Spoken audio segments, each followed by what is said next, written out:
Hey guys, welcome back to The Readers. I hope you are having an amazing day. Let's get right into the stories. The first one is an entitled People story. Ever wonder what happens when a bully HOA pushes someone too far? They sue me for operating my legal business on my own land, but when my lawyer started digging into their records to fight back, we found something that turned this from a simple dispute into a full-blown criminal investigation. You will never guess what they were hiding. I've been running my small construction and landscaping business for over a decade now. Nothing fancy. Just me, 2 full-time employees, and a couple of part-timers during busy season. We do residential work mostly. Driveways, patios, retaining walls, landscape design, that sort of thing. The business had been doing well enough that I'd recently expanded and bought a small commercial lot on the edge of town to use as our base of operations. The lot wasn't much to look at when I purchased it. Just under an acre of cracked asphalt with a small prefab metal building that the previous owner had used for storage, but it was perfect for what I needed. The location was ideal, right off a main road with easy highway access, and the price was reasonable. I spent a few months fixing it up, repaired the building, added proper lighting, installed security cameras, and painted everything. I kept my work trucks there, stored equipment and materials, and used the building as an office and workshop. Now here's where it gets interesting. The lot sat adjacent to a residential neighborhood called Riverside Estates. This wasn't some gated community or anything, just a regular middle-class subdivision that had been built about 15 years ago. The houses were nice enough, 3 or 4 bedroom colonials, well-maintained lawns, that kind of thing. My property line ran along the back fence of about 6 or 7 houses on the neighborhood's perimeter. When I first bought the lot, I made a point of introducing myself to the neighbors whose properties backed up to mine. Most of them were friendly enough. A few expressed relief that someone was finally cleaning up the old lot, which had apparently been something of an eyesore for years. One guy even mentioned he was glad it would be a small business and not some noisy industrial operation. Everything was fine for the first 6 months. I kept my lot clean, made sure my guys didn't make excessive noise early in the morning, and generally tried to be a good neighbor. Then the neighborhood formed an HOA. I learned about this when I started seeing cars parked along the street near my lot's entrance. Apparently they were having their inaugural HOA meeting at someone's house and parking had spilled over. I didn't think much of it at the time. My property wasn't part of the subdivision, so their HOA had nothing to do with me. The first sign of trouble came on a Tuesday morning. I arrived at my lot around 7 to load up the trucks for the day's jobs. There was a bright orange notice zip-tied to my fence. It was printed on official-looking paper with Riverside Estates HOA at the top and stated that commercial vehicles were not permitted to be parked overnight in the community and that I had 48 hours to remove them or face fines. I actually laughed out loud. My lot wasn't in their community. It was a separate commercial property that I owned outright. The whole notice was absurd. I pulled it off the fence, crumpled it up, and threw it away. 2 days later, there was another notice. This one claimed I was in violation of community standards for having unsightly equipment visible from residential properties. The fine amount was listed as $500 with an additional $200 per day until compliance was achieved. This time I was more annoyed than amused. I called the phone number listed on the notice and got an answering machine for the HOA. I left a message explaining that my property was not part of their HOA and they had no authority over what I did on my own land. I heard nothing back. The following week I found a third notice, then a fourth. Each one listed different violations: improper storage of materials, early morning noise disturbances, vehicles blocking sightlines, and on and on. The fines they claimed I owed were now up in the thousands. I threw each notice in the trash and went about my business. Then one morning I showed up to find bright orange stickers covering the driver's side windows on 2 of my work trucks. They were the kind that's really hard to remove, leaving sticky residue everywhere, and they said, "Violation" in huge letters across them. Someone had actually entered my fenced lot during the night to put these stickers on my vehicles. There were more notices zip-tied to the door handles explaining that the vehicles had been marked due to unpaid HOA fines and continued violations. I was livid. This wasn't just leaving notices anymore. Someone had trespassed onto my property and vandalized my trucks. I called the non-emergency police line. When the officer arrived, I explained the situation and showed him my security camera footage from the night before. You could clearly see 2 people entering my lot around 2 a.m. and putting stickers on the trucks. The officer took a report and said I could press charges for trespassing and vandalism if I could identify who did it. The footage wasn't quite clear enough to make out faces in the dark. He advised me to contact a lawyer if this continued, as it sounded like harassment. That afternoon, I got a visit from someone who introduced herself as the HOA president. She was probably in her mid-40s, dressed in workout clothes despite it being the middle of a weekday afternoon, and had that particular energy of someone who'd recently discovered a small amount of authority and intended to wield it liberally. She marched right up to me while I was talking to one of my guys and demanded to know why I'd removed the violation stickers from the vehicles. I explained with diminishing patience that this was my property, not part of her HOA, and whoever put those stickers on had trespassed and vandalized my trucks. She actually laughed at me, said that any property adjacent to Riverside Estates fell under their jurisdiction for the purposes of maintaining community standards. I asked where exactly this was written down. She said it was in the HOA bylaws that all residents had agreed to. I pointed out again that I wasn't a resident of her neighborhood. My business owned this lot free and clear. It was commercially zoned. I'd done everything by the book. She insisted that didn't matter, and that if I didn't start complying with HOA standards, they would take more serious action. When I asked what that meant, she just gave me this smug look and walked back to her car. Over the next month, things escalated. I started getting certified mail from the HOA demanding payment of fines. The amounts kept growing. They sent someone to take photos of my lot and circulated them at HOA meetings as examples of blight. I knew this because one of the neighbors who'd been friendly when I first arrived stopped by apologetically to give me a heads up.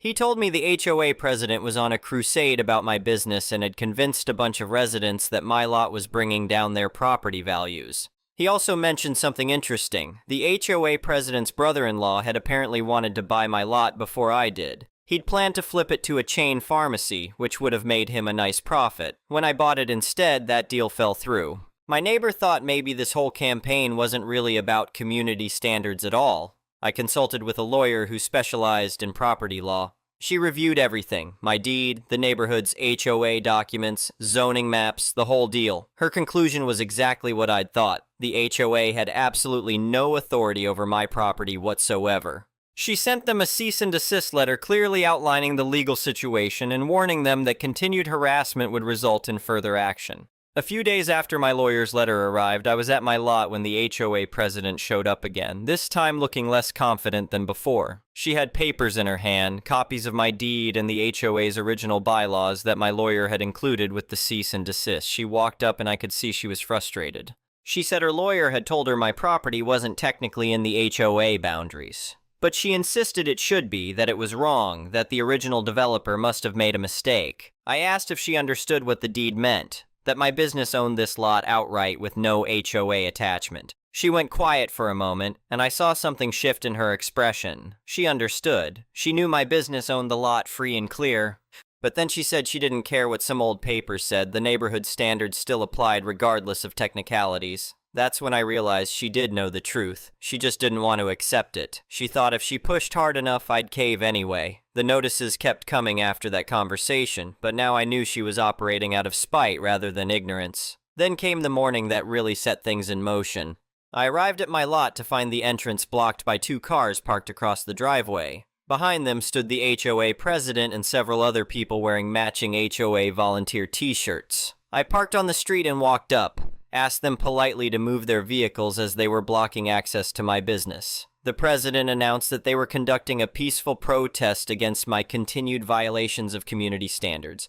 She had a clipboard and was writing down everything she saw on my lot that she deemed a violation. I told her she was trespassing and needed to leave. She informed me that the sidewalk and street were public property and she had every right to be there. Which was technically true, except her cars were blocking my driveway entrance, which definitely wasn't legal. Called the police again. This time, 2 officers showed up. After hearing both sides, they told the HOA people that blocking the driveway was not permitted and they needed to move their vehicles. The president argued that she was just exercising her right to protest. One of the officers, clearly losing patience, explained that she could protest all she wanted from the sidewalk, but the cars had to move or they'd be towed. The cars were moved with much theatrical sighing and complaints about harassment and persecution. As the HOA president got back in her vehicle, she rolled down her window and told me this wasn't over. that the HOA had consulted with their own lawyer and would be taking legal action to force compliance. I just nodded and went about my day. But I was done playing nice. The next week I received another certified letter. This one stated that my fence violated HOA standards because it was unpainted wood in disrepair, and demanded I either remove it entirely or bring it into compliance with HOA painting standards within 30 days. I called my lawyer, actually laughing as I read it to her. She told me to keep the letter, but it gave me an idea. The fence they were complaining about was the old wooden privacy fence that ran along the property line between my lot and the neighborhood. It was weathered and gray, sure, but it was on my side of the property line. I'd checked the survey when I bought the place. The fence was entirely on my lot, a good 6 inches inside my property boundary. So I decided to follow their demand exactly. I had the fence removed. All of it. Took it down completely over a weekend. Now, here's the thing about that fence. It had been blocking the view of my lot from about 6 houses in the neighborhood. These homeowners had been looking at a tall wooden privacy fence for years. With it gone, they now had a clear, unobstructed view of my work trucks, equipment, materials storage, and daily business operations. Was everything properly organized and within code? Absolutely. Was it pretty to look at? Not particularly. Commercial lots never are. I had a chain link fence further in on my property for security, but that only blocked direct access, not the view. Monday morning, my phone started ringing. It was residents whose houses backed up to my lot. They wanted to know why I'd removed the fence. I explained I was simply complying with the HOA's written demand that I remove the non-compliant fence. I was very polite about it. By Tuesday, the HOA president was calling me, furious. The homeowners were complaining to her that they could now see my business operations from their backyards. She demanded I put the fence back up immediately. I told her I was just following the HOA's orders exactly as stated in their certified letter. She started to argue, then I heard her stop mid-sentence as she seemed to realize she'd screwed up. The silence on the phone was beautiful. I offered a solution. I'd be happy to install a new fence, properly painted and maintained, if the HOA would formally acknowledge in writing that my property was outside their jurisdiction and they'd stop all harassment. She told me I was being unreasonable and hung up on me. The complaints from residents to the HOA got louder over the next few days. One of them even filed a formal complaint that the HOA's actions had diminished his property value by forcing removal of the privacy fence. The irony wasn't lost on me. They'd been claiming my business hurt property values, and now their own demands were actually doing it. Eventually, 3 of the affected homeowners contacted me directly. They were apologetic and said they hadn't known the full story of what was happening. They offered to split the cost of a new fence if I'd install one. These were reasonable people just trying to enjoy their homes, and they'd been caught in the middle of the HOA president's vendetta. I agreed to their offer. Had a nice vinyl privacy fence installed at their partial expense, which saved me money and gave them back their view barrier. But I still kept that letter from the HOA demanding the fence removal. It was perfect evidence of their harassment. That weekend I sat down and did some deeper research. I pulled up the county's online property records and started tracing the ownership history of both my lot and the surrounding area. That's when I discovered something very interesting. The entire subdivision of Riverside Estates sat on what used to be a much larger parcel of land. That land had been owned by a development company that bought it, subdivided it, built the houses, and sold them off. Pretty standard stuff. But here's what caught my eye. The original parcel had included not just where the houses now stood, but also several adjoining pieces that the developer had held on to. My lot was one of those pieces. When the developer had sold off the residential lots, they'd specifically excluded several parcels that fronted on the main road for future commercial development. My lot was one of them. The developer had eventually sold these commercial parcels off separately, and I'd bought mine from the previous business owner who'd bought it from the developer. But there was more. In reviewing the HOA's founding documents, which were part of the public record since they'd been filed with the county, I found something fascinating. The HOA's jurisdiction was explicitly defined as covering only the residential lots within the platted subdivision. The commercial parcels were specifically excluded by parcel number. This made perfect sense. The developer had wanted to retain the ability to sell those commercial lots without HOA restrictions that would limit their value and development potential. So not only did the HOA have no authority over my property, their own founding documents explicitly acknowledged this exclusion. They were just choosing to ignore their own bylaws. I made copies of everything and sent it all to my lawyer. She was delighted. She put together a very detailed letter explaining the legal situation, including references to the specific sections of the HOA's own documents that proved they had no jurisdiction over my lot. She sent it to the HOA's lawyer with copies to the HOA president and board. The harassment continued for another few weeks. More notices, more complaints to the city about imaginary code violations. The city inspector got so tired of responding to their frivolous complaints that he eventually sent me a letter confirming my lot was in full compliance with all zoning and code requirements. I made copies of that letter and kept them handy. Then, about 2 months after my lawyer's detailed letter, the HOA made their biggest mistake. They filed a lawsuit. The lawsuit claimed that my business operations constituted a nuisance that was damaging property values in Riverside Estates. They sought a court order requiring me to cease operations and remove all commercial vehicles and equipment from the property. They also demanded I pay all their accumulated fines, which now totaled over $18,000. My lawyer was actually thrilled when she called to tell me about it. She explained that this gave us the perfect opportunity to not only definitively establish that the HOA had no authority over my property, but to potentially recover damages for their ongoing harassment. We filed a response denying all their claims and added our own counterclaim for harassment, trespassing, and interference with my business. The legal process moved slowly as these things do. But during discovery, that's the phase where both sides have to share relevant documents, things got interesting. We requested copies of the HOA's internal communications about my property. They fought hard against producing these, which made my lawyer even more interested in seeing them.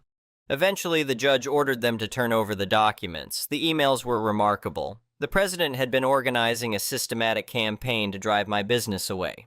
She'd coordinated the fake complaints to the city, organized volunteers to leave notices on my trucks around town when they spotted them at job sites, and even discussed more aggressive tactics in emails to board members. But what really caught my lawyer's attention was the financial information. During discovery, we requested the HOA's financial records as part of showing the scope of their organization and resources. They fought this hard, claiming it wasn't relevant. The judge disagreed and ordered them to produce 5 years of financial records. When the documents arrived, my lawyer started noticing irregularities. Large payments to a management company that didn't seem to do much actual management. Consulting fees to individuals who weren't clearly identified. She brought in a forensic accountant she'd worked with before to take a look. That's when things got really interesting. The management company was registered to the HOA president's husband. The mysterious consultants were family members. The HOA had been paying for landscaping and maintenance at inflated rates to companies owned by relatives of board members. There were charges for meals, trips, and equipment that seemed to have nothing to do with actual HOA business. The HOA had been collecting substantial dues from over 100 homes for years. The neighborhood had no community pool, no clubhouse, no significant common areas beyond some basic landscaping at the entrance. Where had all that money gone? A lot of it had gone into the pockets of the president, her family, and her friends. My lawyer submitted all of this evidence with our counterclaim. She also sent a notification to the state attorney general's office, which handles HOA fraud cases. This wasn't about my property dispute anymore. This was evidence of serious financial misconduct. As word started getting out among Riverside Estates residents about what had been found, sentiment began shifting. People started asking hard questions at HOA meetings. The president tried to deflect and claim the records were being misinterpreted, that everything was legitimate business expenses. But once people started demanding to see detailed accounting, the whole operation started falling apart. Several residents reached out to me privately to apologize for the harassment. They explained that the president had been showing heavily edited and zoomed-in photos at meetings, making my lot look much worse than it actually was. She'd been telling people I was running some kind of junkyard operation with broken-down vehicles and debris everywhere. Many residents hadn't been aware of the extent of the harassment campaign or that it was based on false information. Then, about 8 months after the initial lawsuit was filed, the state investigator contacted my lawyer. They'd opened a formal investigation based on the information we'd provided and the complaints other residents had now filed. But the investigator was clear that these cases take time. It would likely be a year or more before they decided whether to bring criminal charges. The HOA's lawsuit against me was quietly withdrawn about 6 months into the legal process. Their lawyer apparently advised them that not only would they lose badly, but continuing to pursue it would just create more evidence and publicity about their harassment campaign, which wouldn't look good with an ongoing criminal investigation. My counterclaim, however, kept moving forward. We documented everything. All the time I'd spent dealing with their harassment instead of running my business, my legal fees, the cost of the security camera upgrades I'd had to install, the damage to my trucks from their stickers, even documentation from my doctor about stress-related health issues. It all added up. The HOA wanted to settle my counterclaim, but their insurance carrier was being difficult given the ongoing criminal investigation. Everything went into a holding pattern while the state's case proceeded. It took almost 18 months total from when I'd first filed the counterclaim, but eventually the criminal case concluded. The HOA president and her husband were charged with misdemeanor misappropriation of funds. The prosecutor said they couldn't prove felony-level intent, but there was clear evidence of improper use of HOA money. They pled guilty to reduced charges. The sentence included restitution to the HOA, probation, community service, and a permanent ban from serving on any HOA board. Once the criminal case was resolved, settlement negotiations in my civil case moved quickly. The HOA's insurance company wanted the whole mess to go away. We reached a settlement where they paid a substantial amount in damages, enough to cover all my legal fees, compensate me for my time and stress, and then some. The settlement also included a formal written acknowledgement that my property had never been under HOA jurisdiction, and a permanent agreement that they would make no future claims or demands regarding my lot. The criminal case got some local media coverage, which wasn't great for property values in Riverside Estates, but that wasn't my problem. The neighborhood ended up voting to dissolve the HOA entirely after the scandal. Turns out when people learned how much of their money had been stolen and wasted, they lost enthusiasm for the whole organization. They formed a voluntary neighborhood association instead, with no authority to impose fines or enforce rules. Just a group that coordinated things like yard sales and holiday decorations. The woman who'd been my friendly neighbor initially, the one who'd warned me about what was happening, was elected to lead the new association.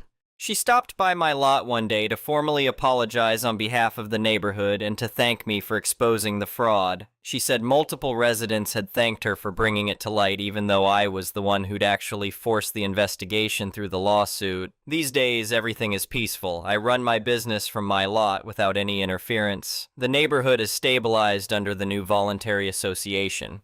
Property values apparently recovered after the initial hit from the scandal, though I heard it took a couple of years. I still see some of the former HOA board members occasionally. They generally avoid eye contact. The former president and her husband moved away after their legal troubles concluded. Last I heard, they were living with relatives in another state, trying to rebuild their lives. My business has grown since all this happened, though not as dramatically as you might think. The local news coverage, while focused on the HOA scandal, did mention my business by name and noted that I was a small business owner trying to operate legally while being harassed. That brought in some new customers, but most of my growth has just been the normal result of doing good work and building a reputation over time. I did hire another full-time employee and eventually bought a second small building on my lot to expand operations. Applied for all the proper permits, followed all the codes, did everything by the book just like always. Nobody complained. The city inspector who'd gotten so tired of the HOA's fake complaints even stopped by to congratulate me on the expansion. The whole experience taught me that sometimes the best thing you can do when someone's bullying you is just stand your ground and let them overreach. The HOA president was so convinced of her righteous authority that she never stopped to consider whether she actually had any. And every time she escalated, she just created more evidence against herself. I still have all the notices and fines they sent me in a folder in my office marked HOA harassment. Every now and then when I need a reminder about why it's important to document everything and stand up for your rights, I flip through them. Then I look out the window at my business operating on my property and I appreciate how things turned out. The lot that the HOA president insisted I had no right to use for commercial purposes, still using it commercially. The trucks she demanded I remove, still parked there every night. The equipment she called an eyesore, still stored in my yard, neatly organized and properly maintained. The only difference now is that there's a framed copy of the settlement agreement hanging in my office, right next to my business license and permits. Some of the neighbors are friendly now, some are just neutral and cordial. Not everyone apologized, and I'm fine with that. I'm not looking for friendships, just the ability to run my business without harassment. The new neighborhood association invited me to their community yard sale last year, which I thought was a nice gesture even though I didn't participate. Looking back, the whole situation could have been avoided if someone had just done basic research before starting a harassment campaign. But once the HOA president decided she was on a crusade to protect the neighborhood from my business, facts became obstacles to ignore rather than information to consider. And that personal motivation, her brother-in-law's failed real estate deal, probably drove a lot of her vindictiveness. The ironic thing is that if she'd just left me alone, none of this would have happened. Her financial crimes would have continued unnoticed. She'd still be running the HOA like her personal fiefdom. Instead, trying to force out a business that had every legal right to be there ended up costing her everything. Sometimes the best approach when you know you're in the right is just to keep doing exactly what you're legally allowed to do and let the other person make bigger and bigger mistakes. That's exactly what happened here. The HOA president demanded I comply with her authority. I complied with actual legal authority, which proved she had none. She demanded I remove my trucks. I kept them there because it was my property. She demanded I pay thousands in fines. Instead, she ended up paying me. Every demand she made was based on false authority that she herself knew was false after my lawyer's first letter. By simply continuing to do exactly what I had the legal right to do, I forced her to either back down or escalate. She chose escalation every single time. And each escalation just made things worse for her. The next one is a malicious compliance story. This happened a year ago, but I just found this sub and realized I had a story to share. It is not that extreme, though. I worked at a buffet restaurant, and every shift, each staff member was assigned one job. The jobs were usually things like cashier, runner, the person who changed the food around, table management, cleaning, washing dishes, and so on. I was usually the runner because I was faster than everyone else. We had to walk a long way to the kitchen to pick up food and bring it back, and we had to do it within 3 minutes. Otherwise, our leader would call the kitchen or call us to ask where we were.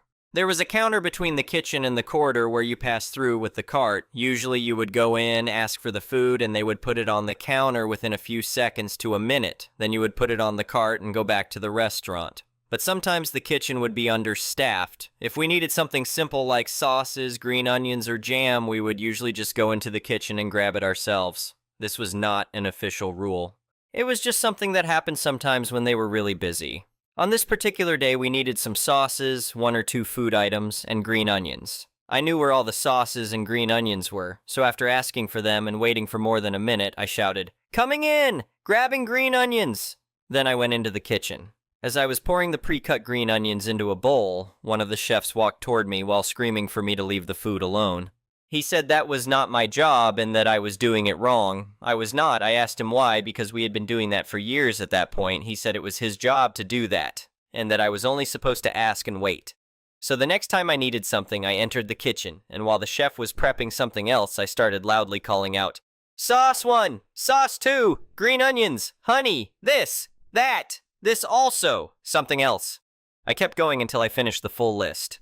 Most of it was stuff I already knew where to find and could have grabbed myself in the time I spent shouting the names and waiting. The chef did not say anything for a few seconds, so I shouted the whole list again. On the third time, while he was grabbing one of the sauces and placing it on the counter, he said, "It's just me here. Stop screaming and just put the paper there and wait." I responded that I had to be back at the restaurant within 3 minutes or else they would call to check what I was doing. Then I would have to say he was taking too long to bring me the items. So he said, "Okay, just go in there and grab it." I reminded him that the other day he had told me I was not supposed to touch anything because that was not my job. I guess he changed his mind because he just said, "Forget it, just do it." But I reminded him again that he had made it official that I could not do that, so I would have to contact the leader to make sure I was allowed to. The chef then had to run around the kitchen for a few minutes grabbing everything I needed. After that, he never complained about us going into the kitchen again. The next one is an entitled people story. A while back, I was going over potential renters of my summer home in New Hampshire as I rent the home out during the different seasons to help pay for the house. In January, I talked with 2 potential couples who would be wanting to rent the house the week August 6th, 21st, and when it came to it, I only wanted 1 couple in the house that time. I did 2 video calls with each couple.